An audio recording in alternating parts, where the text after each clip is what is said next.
I am an old woman just sitting here trying to keep my bones intact. Most folks with disabilities, I guess society doesn't really expect us to do some of the normal everyday life stuff that they all take for granted. This is what I really, really want to do. I really want to get out there and I really want to testify. I really want to help people with disabilities. And everybody on earth and everybody with a developmental disabilities, regardless of what their capabilities are and disabilities are, have gifts to offer the community. Even if that gift is as simple as having people slow down a little bit and notice something. What are we, an embarrassment? If that's the case, then you need to educate yourself, read up on it, find out, ask questions, and you will know that we're just like you. Only difference is we move different ways, we talk different ways, we walk different ways, but we're just like you. So all we're asking is for a decent place to stay with decent people and a little respect. We're asking for that. Is that too much to ask? No. Of course, people is people. And it doesn't matter if they're different or the same or whatever. What if people can be supported and safe while having choices and relationships? My mom, my dad, my sister, my brother-in-laws, my sister-in-laws, and my brother and my brother-in-law's parents support me. Me and my case manager, who I'm very, very close with, me and her, her name is Leanne, and I was talking to her about a lot of things, and then I brought that up. And I also have a very good support system with my other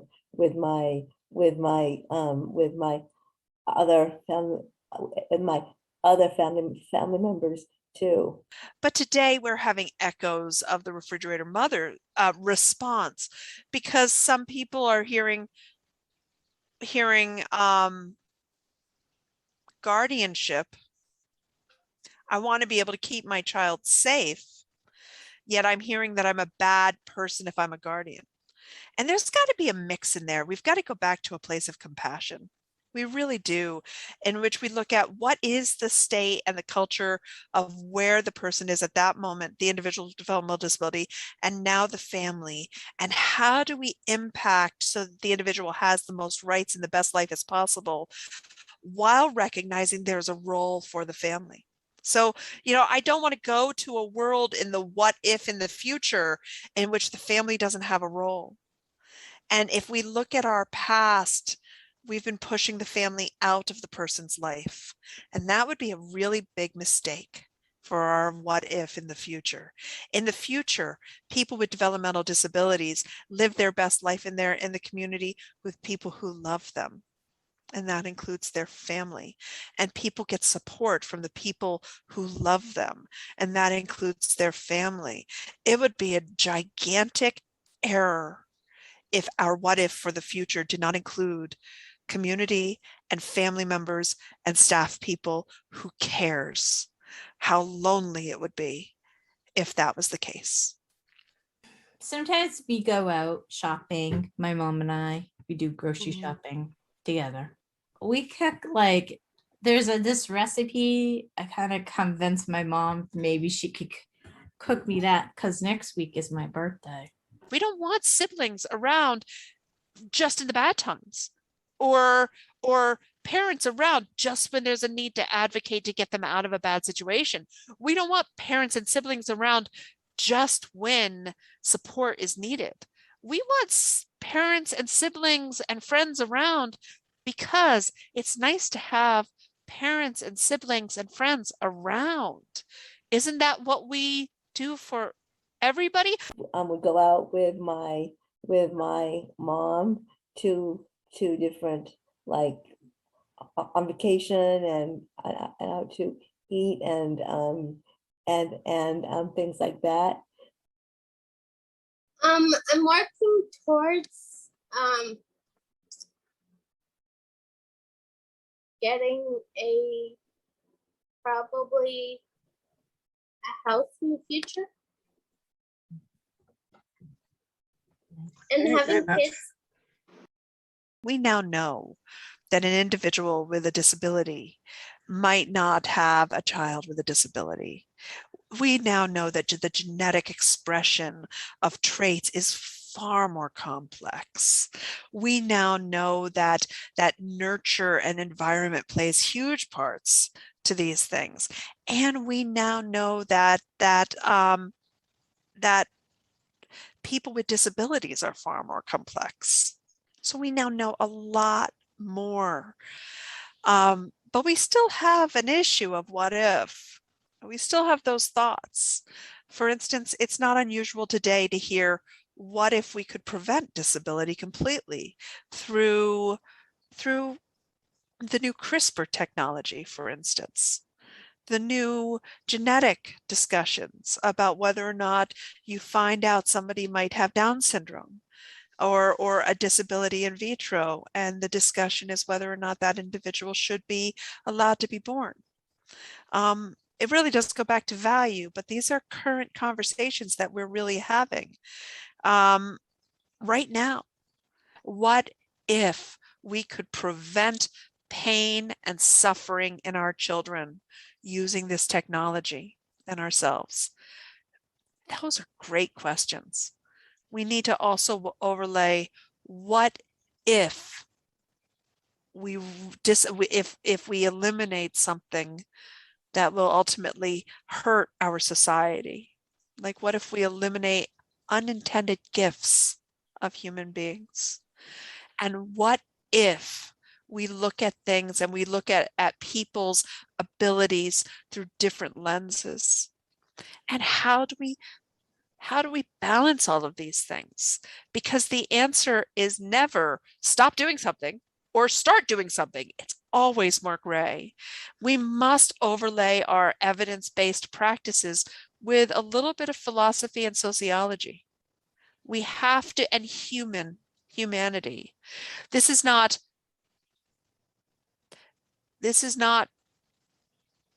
the elimination of suffering always. You know, I would love it if cancer was eliminated, please. But I do have to wonder, if everybody who struggles differently than everybody than the average is eliminated, what will we lose? I mean, seriously, if everybody thought the same way, would we actually have lights? Would we actually have fire? Would we actually have any, this kind of movement towards the desire to think average and typical and normative really is not the best thing for our society. And that means that maybe there's some people out there with developmental disabilities that have a brilliance that we haven't noticed yet. I know in my case, I've internalized a lot of hatred over the years, and it came from a place of feeling less than human.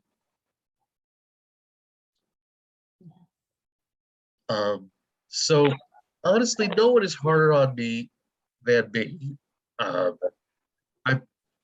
not content with being average, so I push myself to do better. Because a lot of times I could never seem to shake the feeling that nothing I ever did was ever good enough. It's been a very long journey for me, so I'm at a really good place. I wasn't eligible for services because the square peg in a round hole. Everybody knew I needed services. But they just couldn't figure out where to fit me. They don't get the right help that they need. They've been avoided. They've been locked in little rooms like caged animals. Did you know that we have an epidemic in this country right now? It's the abuse of people with developmental disabilities in group homes. There's some of the numbers are staggering. I've seen percentages like 70% of individuals with developmental disabilities, or upwards of 70% are either exploited in a physical or sexual way at some point in their life, if not downright abused. Now, think about all the ways we need caregivers to assist an individual with a developmental disability, and how intimate it is. How much privacy is taken away from people, how much is needed to be taken away versus not needed to be taken away. How many times are we not treating people with the respect around their bodies because we're just not thinking of it? How many times are there perpetrators who get in there that we normalize their behavior because we're just not thinking of it? You know, there are abuses that are happening today that are pretty shocking, that we're not shocked by yet, but we will. I was asked very early in this business if I had all the money in the world, would I build an institution? Good question. I would not. Yeah, it's a tough time right now, isn't it? It's a really tough time with COVID, and we're trying to keep people safe. And ironically, now is a time in which we're saying we need to keep people safe. What's the easiest way to do that? And under the exact same dialogue of social distancing, we are putting people with developmental disabilities and talking about putting them back in institutions, potentially. We're looking at this at the same time that we're looking at people dying in institutions and group homes at appalling rates with COVID. We're looking at how do we keep people safe? And why is that? What's going on with that? Well, it's the same old, same old. People just don't know that it's history repeating again. We're back at Dorothea Dix, in which people don't have the staff. Dorothea Dix time, in which people don't have the staff, and there's not enough money, and there are people where their needs are not being met in the community. So we are looking again to say, well, what do we do? Well, we create a group home, or we create a large institution so that people can be taken care of, and maybe it'll be cheaper, but we know it won't be cheaper. Somebody is saying to themselves, I know if we have an institution, we'll have better staffing. But look at the history, man. Look at the timeline. That did not happen. Over and over and over again, there was workforce crises in the institution. The solution to workforce crisis is not institutions. It just happens to be the easiest thing you think about if you don't know your history. There's not enough money in the system. Put them in an institution, it'll be cheaper. But we know it wasn't. If you look at the history, it wasn't cheaper. We kept asking for more and more money in the institutions. We are at a time in which we're seeing a new problem, workforce crisis, and money not being there, and thinking it's a new problem when really it's an old problem. We have not built the infrastructure or the value system to take care of individuals with developmental disabilities where they can live and contribute the best they can. We have failed people. And the fact that we're now looking at old solutions because we've forgotten that the solutions didn't work is probably the biggest failing of humanity. This is why you need history. This is why we built this website. This is why we built Shadows of Pineland, because the shadow is a reflection of the light that's shining on you today. It is looking at us now.